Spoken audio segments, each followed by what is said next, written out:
Baik, Assalamualaikum warahmatullahi wabarakatuh. Kami dari kelompok 2 akan mempresentasikan hasil diskusi kami mengenai isu-isu pendidikan kontemporer dalam perspektif sejarah. Di mana anggotanya itu ada saya Chandrika Putra sebagai moderator, ada Ayuni Nadia, Elsa, Dian Fadilah, Nanda Setiawan, dan Rahma. Untuk materi pertama akan disampaikan oleh Ayuni. Kepada Ayuni dipersilakan. Baik, untuk materi selanjutnya akan disampaikan oleh Nanda. Kepada Nanda dipersilakan. Baik, terima kasih kepada saudara Nanda. Materi selanjutnya mengenai isu kurikulum akan dijelaskan oleh Elsa. Kepada Elsa dipersilakan.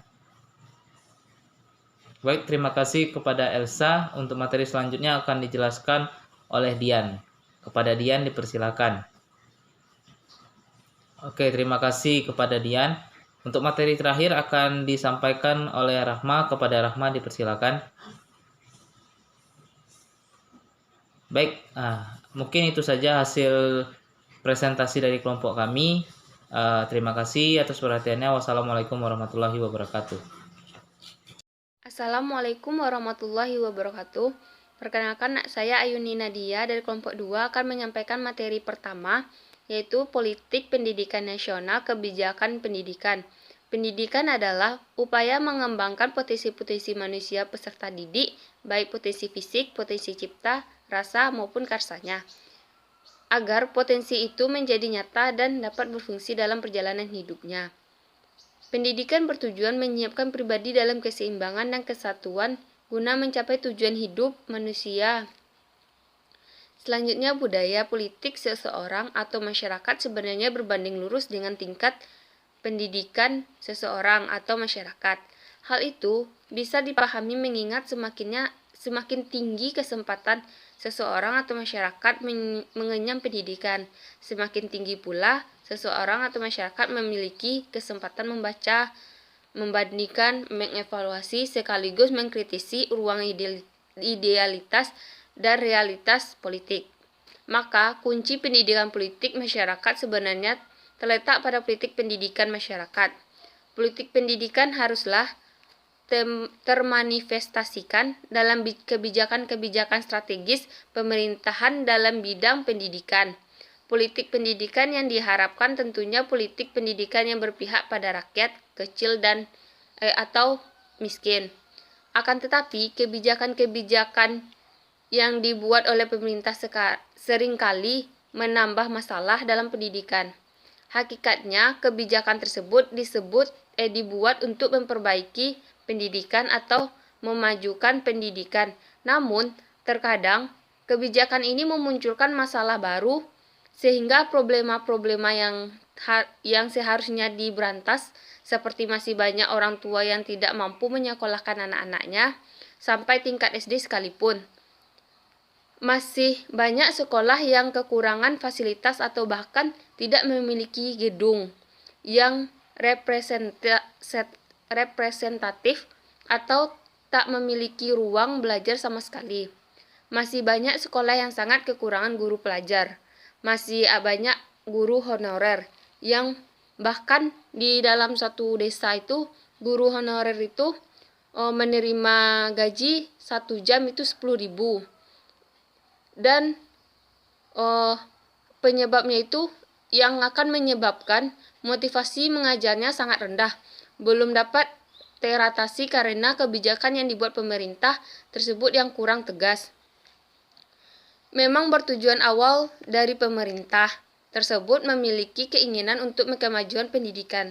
Namun, dalam pelaksanaannya kebijakan ini sering kali mendatangkan masalah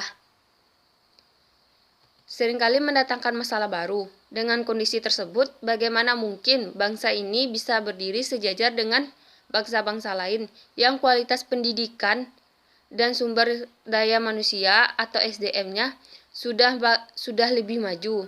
Dalam konteks politik khususnya, dengan kondisi pendidikan seperti itu, bagaimana mungkin agenda pendidikan politik bisa dilakukan dengan mulus dan menghasilkan kualitas budaya politik yang diharapkan? Maka sangat jelas agenda pendidikan politik masyarakat, agenda politik pendidikan yang memberikan seluas-luasnya kepada seluruh rakyat untuk belajar atau mengenyam pendidikan tanpa ada celah diskriminatif sekecil apapun, sebagaimana pesan Undang-Undang Dasar 1945. Sekian materi pertama yang saya sampaikan, saya kembalikan ke moderator. Saya akhiri, wassalamualaikum warahmatullahi wabarakatuh. Baiklah, Assalamualaikum warahmatullahi wabarakatuh. Saya Nanda Setiawan dari kelompok 2 akan menjelaskan mengenai konsep dari kurikulum. Baiklah, kurikulum di sini berasal dari bahasa Latin yang berarti career, yang berarti lapangan perlombaan lari. Nah, kurikulum juga berasal dari kata kurikulum yang berarti running across, dan dalam bahasa Prancis dikenal dengan Carter, berarti to run, berlari. Jadi dalam perkembangannya kurikulum ini, menurut G. Galen Saylor and William M. Alexander, kurikulum itu adalah curriculum is defined reflects volume judgment regarding the nature of education. The definition used also influence how curriculum will be planned and implemented. Jadi kurikulum merupakan nilai-nilai keadilan sosial dalam suatu pendidikan. Nah, istilah tersebut mempengaruhi terhadap kurikulum yang akan direncanakan dan dimanfaatkan tersebut. Jadi menurut Galen tersebut, the curriculum is that of subject and object matter tend to be taught by teachers and learning by students. Nah, di sini kan kurikulum merupakan subjek dan bahan pelajaran di mana diajarkan oleh guru dan dipelajari oleh siswa. Secara terminologi, kurikulum berarti suatu program pendidikan yang berisikan berbagai bahan ajar dan pengalaman belajar yang diprogramkan, direncanakan dan dirancangkan secara sistematika atas dasar norma-norma yang berlaku.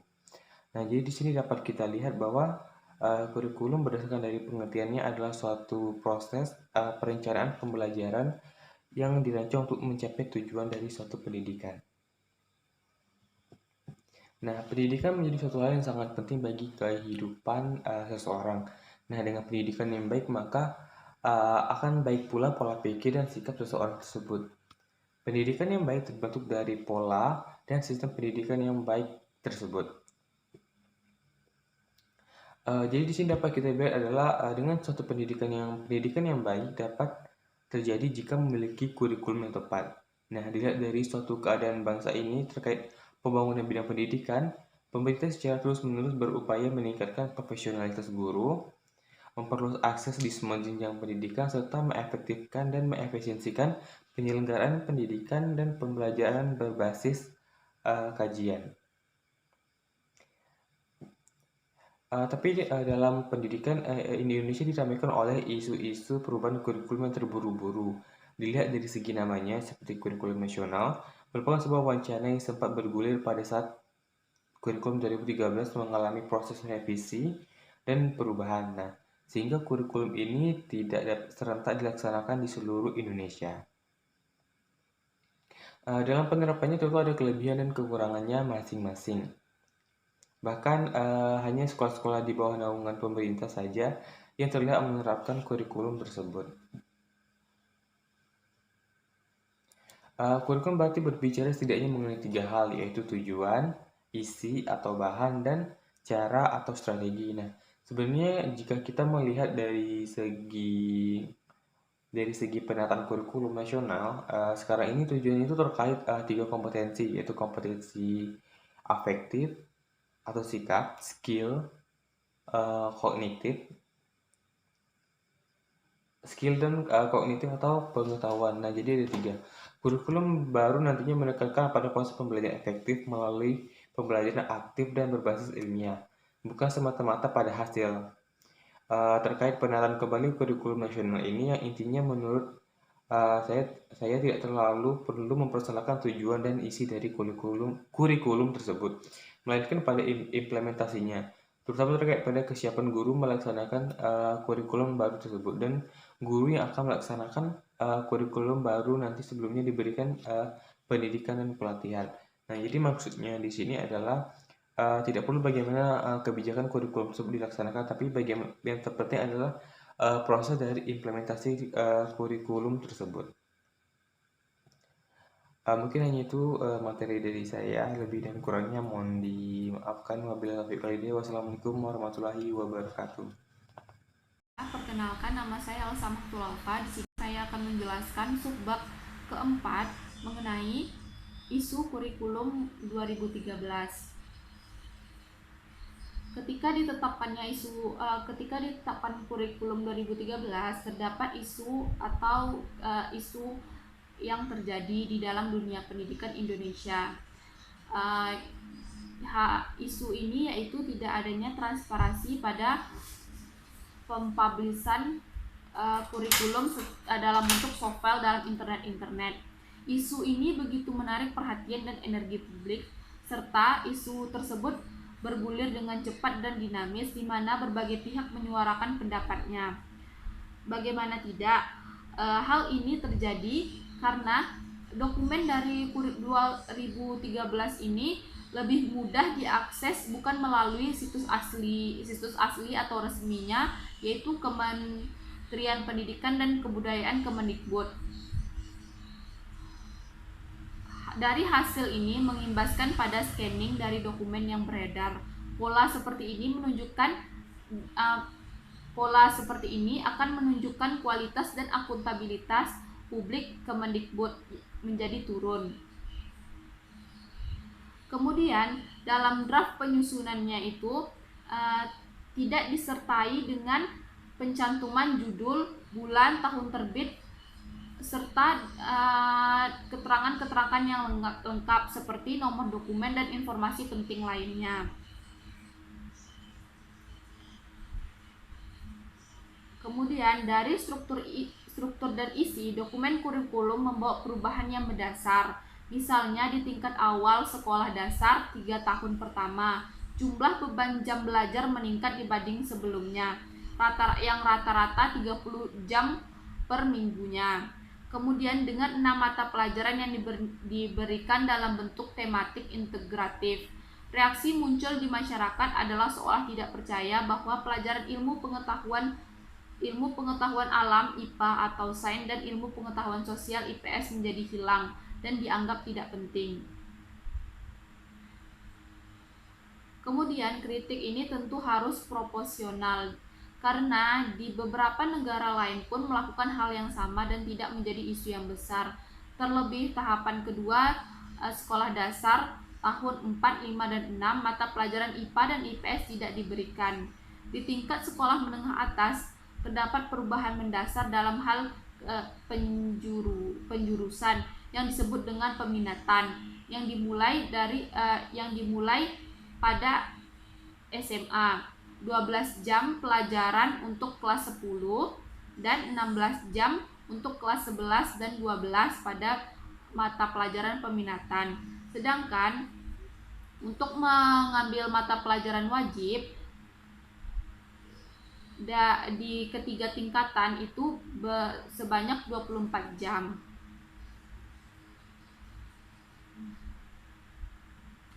Kemudian dari hal tersebut dapat kita lihat isi silabus kurikulum yang berusaha untuk melepaskan sekat disiplin ilmu, namun akhirnya menjadikan isi yang bercorak ideologis yang tidak bisa diperdebatkan, juga memberikan tantangan kesulitan untuk mengimplementasikannya oleh guru maupun pengukur pencapaian. Hal ini menunjukkan bahwa silabus yang merupakan intipati kurikulum mempunyai permasalahan teoritis, ketidakhati-hatian dalam hal desain, tidak dilakukannya riset secara mendalam, dan proses uji publik yang terbatas serta kurang transparan pada penyusunan kurikulum menjadikan produk kurikulum 2013 mendapat reaksi publik yang sangat besar. Sekian dari penjelasan saya kembalikan kepada moderator. Informasi penting lainnya. Kemudian dari struktur struktur dan isi, dokumen kurikulum membawa perubahan yang mendasar. Misalnya di tingkat awal sekolah dasar 3 tahun pertama, jumlah beban jam belajar meningkat dibanding sebelumnya, rata-rata 30 jam per minggunya. Kemudian dengan 6 mata pelajaran yang diberikan dalam bentuk tematik integratif. Reaksi muncul di masyarakat adalah seolah tidak percaya bahwa pelajaran ilmu pengetahuan alam IPA atau sains dan ilmu pengetahuan sosial IPS menjadi hilang dan dianggap tidak penting. Kemudian kritik ini tentu harus proporsional karena di beberapa negara lain pun melakukan hal yang sama dan tidak menjadi isu yang besar. Terlebih tahapan kedua sekolah dasar tahun 4, 5, dan 6 mata pelajaran IPA dan IPS tidak diberikan. Di tingkat sekolah menengah atas terdapat perubahan mendasar dalam hal penjurusan yang disebut dengan peminatan yang dimulai pada SMA. 12 jam pelajaran untuk kelas 10 dan 16 jam untuk kelas 11 dan 12 pada mata pelajaran peminatan. Sedangkan untuk mengambil mata pelajaran wajib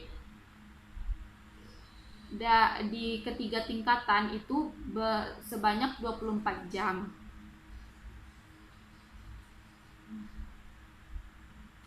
Kemudian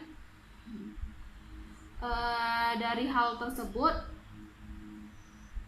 dapat kita lihat isi silabus kurikulum yang berusaha untuk melepaskan sekat disiplin ilmu, namun akhirnya menjadikan isi yang bercorak ideologis yang tidak bisa diperdebatkan, juga memberikan tantangan kesulitan untuk mengimplementasikannya oleh guru maupun pengukur pencapaian. Hal ini menunjukkan bahwa silabus yang merupakan intipati kurikulum mempunyai permasalahan teoritis, ketidakhati-hatian dalam hal desain, tidak dilakukannya riset secara mendalam, dan proses uji publik yang terbatas serta kurang transparan pada penyusunan kurikulum menjadikan produk kurikulum 2013 mendapat reaksi publik yang sangat besar. Sekian dari penjelasan saya kembalikan kepada moderator. Assalamualaikum warahmatullahi wabarakatuh. Bella, saya dan Fadila akan menjelaskan materi tentang isu pendidikan kontemporer lainnya, yaitu pendidikan komersialisasi. Yaitu adapun pengertian dari pendidikan komersialisasi itu dalam Kamus Besar Bahasa Indonesia, komersialisasi diartikan perbuatan yang menjadikan sesuatu sebagai barang dagangan. Komersialisasi pendidikan dapat diartikan menjadikan pendidikan itu sebagai barang dagang. Komersialisasi pendidikan kerap ditimpakan kepada kebijakan atau langkah-langkah yang menempatkan pendidikan sebagai sektor jasa yang diperdagangkan. Komersialisasi pendidikan merupakan keadaan pendidikan yang berpegang kepada masyarakat industri dan selera pasar. Adanya komersialisasi pendidikan telah menggambarkan keadaan pendidikan saat ini, bahwa pendidikan itu lebih mengarah kepada praktik pendidikan layaknya lembaga penghasilan mesin yang siap mensuplai pasar industri dan diukur secara ekonomis, mengimplikasikan bahwa proses pembelajaran menjadi salah satu pilar utama dalam humanis hidup manusia. Yang kedua, adapun penyebab dari terjadinya komersialisasi. Yang pertama ada swastanisasi pendidikan sebagai bagian dari liberalisme yang semakin mengglobal dan menyentuh berbagai bidang pendidikan. Yang kedua, pemerintah kurang atau tidak memiliki dana yang cukup untuk membiayai sektor pendidikan. Sebagai contoh, yang dialami yaitu kesulitan dana akibat krisis ekonomi. Keadaan tersebut dapat menjadi sebuah kebenaran, tetapi dapat juga menjadi sebuah kebohongan. Artinya, pemerintah bukan dikatakan tidak mampu, tetapi tidak memiliki visi untuk berinvestasi di bidang pendidikan itu.